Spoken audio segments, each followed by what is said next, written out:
Welcome back to the Gridiron Expert. For most teams, Week 4 marks the beginning of conference play.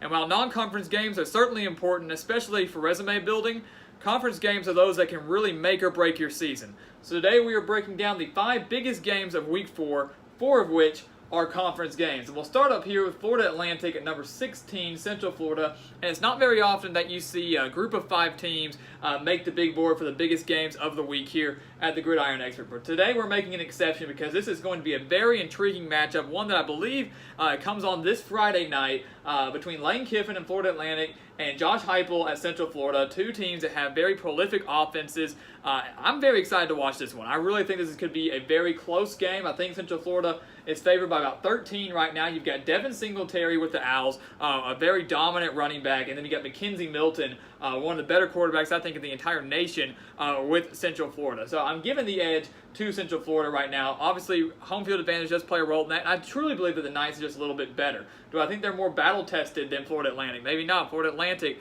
having to open the season up against Oklahoma, and many thought that maybe the Owls could pull off an upset or keep that game close, and they just got annihilated by Lincoln Riley and Kyler Murray in that Sooner offense. So I think Central Florida certainly has their sights set on another New Year's Six bowl berth, maybe a potential another undefeated season. I know they would like that. Don't think that's going to happen, but they certainly have the team to make another run this year. I think they get the win at home against another very good Owls team. This will drop the Florida Atlantic and Lane Kiffin back to 2-2, and then they'll probably start picking up Conference USA play. Maybe they start racking up some wins there and win another Conference USA championship. But do not overlook North Texas if you are Florida Atlantic. Our second game, number 22, Texas A&M at number 1, Alabama. We're a very, very big SEC game this week. The 2:30 CBS. You know when you get that game, you know you're playing in a big one.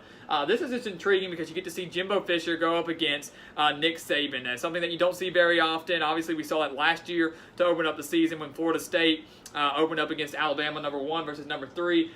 Jimbo Fisher has done a phenomenal job, I think, transforming this A&M program in a very, very short time. He's transformed the offense, transformed the defense, transformed the entire team. Nearly beat Clemson in week 2, losing 28-26. However, Alabama, for some reason, is favored by about 27 points in this game. And you know why? It's because of this guy down here in our Heisman watch, Tua Tagovailoa. And this Alabama team is something that I really don't think we've seen in a very, very long time. Sure, Alabama's been dominant. Yes, they've won national championships under Nick Saban for the past, I would say, decade or so. They've been dominant. But this is something different because we have not seen a passer like Tagovailoa come through Alabama like this in a long time. Sure, we've seen Greg McElroy. We've seen A.J. McCarron. But, you know, compared to those guys, I think Tagovailoa just blows them out of the water. So I think Alabama maybe doesn't win by 27, but gets a big win against A&M at home. I think this is really Alabama's first biggest test. I think A&M is battle-tested, obviously, having faced Clemson this season and nearly beating them, but that was at College Station. Going into Bryant-Denny Stadium is not an easy task by any means. I think Alabama gets a huge win, especially the way they've been playing this year, annihilating Ole Miss, annihilating Louisville in their 2 biggest games. So Alabama gets a solid win over Jimbo Fisher and Aggies team led by Kellen Mond that I think will put up some points against the Crimson Tide defense, just not enough to get the win on the road. And then Florida at Tennessee, another SEC matchup. Yes, neither of these teams are ranked, but anytime you have a rivalry game like this, it's a pretty big deal. And this one, I think the stakes are a little higher in this one. Both teams sitting at 2-1. Florida losing to Kentucky, a heartbreaking game for the Gators, losing that 31-game win streak over the Wildcats. Tennessee, their lone loss coming to a very good West Virginia team led by Will Grier, so that's obviously excusable. And I think I had Tennessee starting off the season 2-1, and this is where I think things are going to start to get really tough for the Volunteers. You look at their schedule, and things are really going to start picking up here, and it starts here with Florida. I'm predicting the Gators to go on the road and get a key win over Jeremy Pruitt and his Volunteers team. And the reason is I'm just not impressed enough yet by this Tennessee offense. The defense has been solid, and with Pruitt being a defensive-minded coach, you would expect that. You would expect a solid a defense coming from the Volunteers. Florida, though, Dan Mullen, an offensive mind, sure, they didn't show it against Kentucky, bounced back and annihilated Colorado State at home, and I know people say, well, it's just Colorado State, but the Rams did defeat another SEC team in Arkansas in week 2, even though that game was up in Fort Collins. They still did it. So I think Florida has the edge at quarterback with Felipe Franks. Believe it or not, I think Dan Mullen has done a great job kind of transforming this offense and making that, because Jim McElwain didn't have this type of offense. He could never generate the team that could put up the points and put up the prolific passing attack. Dan Mullen can do that, and I think he's starting to do that here at Florida. They had a setback against Kentucky. I think they bounce back here, get a huge win over their rival in Tennessee on the road at Neyland Stadium. And really, I could see this game being close. I think Florida's only a 4-point favorite to start things off, but I really do think the Gators are going to go in. I think this is going to start a series of losses for the Volunteers. Maybe Pruitt surprises me, but I think it starts here with the Gators. Number 7, Stanford. Number 20, Oregon. Might be the biggest game of this weekend. This is where College Game Day is going this weekend. Bryce Love has been taken out of the equation for a lot of these Stanford games as of late. San Diego State pretty much bottled him up in the season opener. He had a decent game against USC in week 2, but nothing spectacular. And then UC Davis this past week, nothing major there. But Oregon's key has got to be to shut down Bryce Love, and obviously, when you take away Bryce Love, Stanford's going to have to win the game through the air. So can they shut down KJ Costello? Can they get the job done against the Cardinal? And I think they do. This is an opportunity for Mario Cristobal to show that, yes, he is the man for the job, and to get that signature win they've been wanting. They didn't really get that under Willie Taggart last year. Obviously, he was only there for 1 year, couldn't build anything. Mario Cristobal had a chance to build something here, and with one of the better quarterbacks in the nation in Justin Herbert, assuming he can continue to stay healthy, I think they can get some signature wins here. Maybe not, crack 10 wins, 9 wins, somewhere around there. I think I have them at 10-2 or 9-3, and that's extremely possible. I think they get a win over a Stanford team that has, to me, looked beatable. If you can take away their offense, their defense is solid, but I think Oregon has enough firepower. A team that's averaging, I think, at least 50 points per game this season, except for that somewhat shaky performance against San Jose State last week. They are one of the more prolific passing attacks, prolific offenses in the entire nation. I think they get the win over the Cardinal at home. It's going to be a very, very electric and exciting crowd. So a very exciting game and a huge opportunity for Mario Cristobal and the Ducks to get a win, and potentially that'll catapult them in the standings and put them in a position, if they continue to succeed, to maybe play for a Pac-12 championship.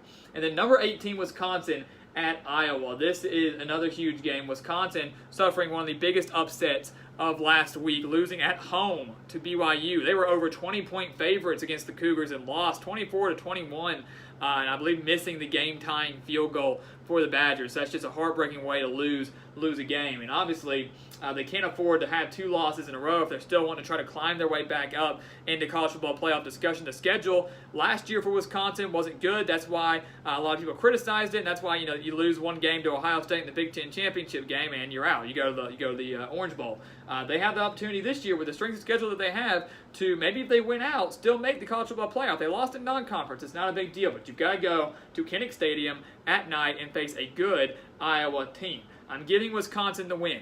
Kinnick Stadium that night, though, we all know, not an easy place to play. Kinnick Stadium, period, not an easy place to play. They annihilated Ohio State last year, nearly beat Penn State last year. In the past, you've seen ranked teams come into the stadium and lose or really have some major struggles. So if Iowa takes away that running game and Jonathan Taylor, who is also on our Heisman watch, then Wisconsin might have a rough time defeating the Hawkeyes. You're going to have to rely on Alex Hornibrook, who I think is one of the more underrated passers in the Big Ten, but not one of the best passers in the Big Ten. He's kind of right in the middle, in my opinion. So I think the Badgers go in and get a huge win. I think Paul Chryst has his team ready, especially after trying to bounce back from what was a devastating loss to BYU. The season's not over for Wisconsin, but if they lose this game, it is. And Iowa has certainly a great chance to pull off a huge upset once again and then put them in a position to maybe win that division in the Big Ten. So it's going to be very exciting here. Make sure you keep your eye on that game. Now we're going to talk a little bit about our Heisman watch down here. It's our first week. I said we start this after week 3 to kind of get these players here a chance to rack up some stats and really just kind of separate who we thought could be a Heisman contender and who really is. And these are in no order whatsoever, but we'll start here on the far left with Kyler Murray, the quarterback at Oklahoma. And I was concerned, I think a lot of other people were concerned when Baker Mayfield left, which we all knew was going to happen. How was Oklahoma going to respond? Who was even going to start at quarterback? We didn't really have clarity. We all assumed it would be Murray, but we didn't know for a fact until right before the season started. And Murray, to me, has exceeded expectations. I think he's a better dual threat quarterback than Baker Mayfield, at least when it comes to running. I think he's a lot more dangerous than Baker Mayfield. He's put up some pretty good stats through the air, though. He's put up over 800 yards through the air and 8 touchdowns. I believe he's added 2 touchdowns on the ground, over 100 yards, almost 200 yards on the ground there. So he has really been the leader for this Oklahoma team. Of course, drafted number 9 in the MLB draft, so he has best of both worlds right now. Oklahoma, once again, the heavy favorite in the Big 12, and if he continues to play like this, are certainly, once again, college football playoff contender. So a lot of that credit has to go to Murray, but a lot of it also has to go to Lincoln Riley. So he certainly deserves to be up here on the Heisman watch if he can continue to play like this.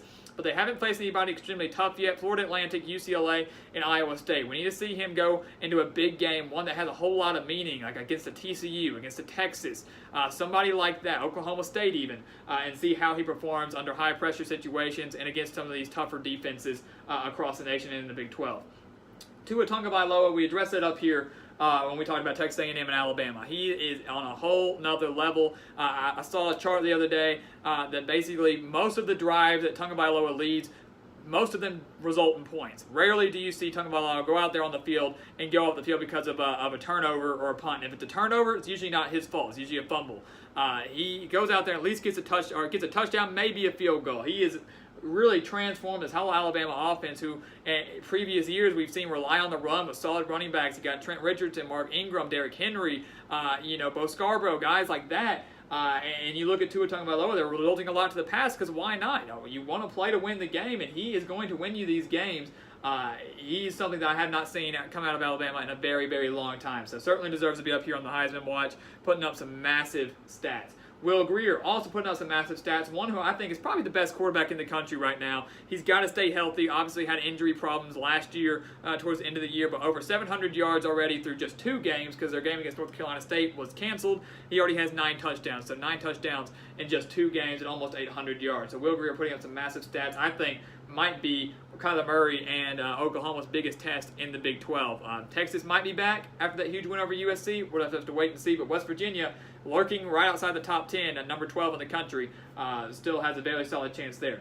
Jonathan Taylor didn't have a great performance, I think, in the season opener.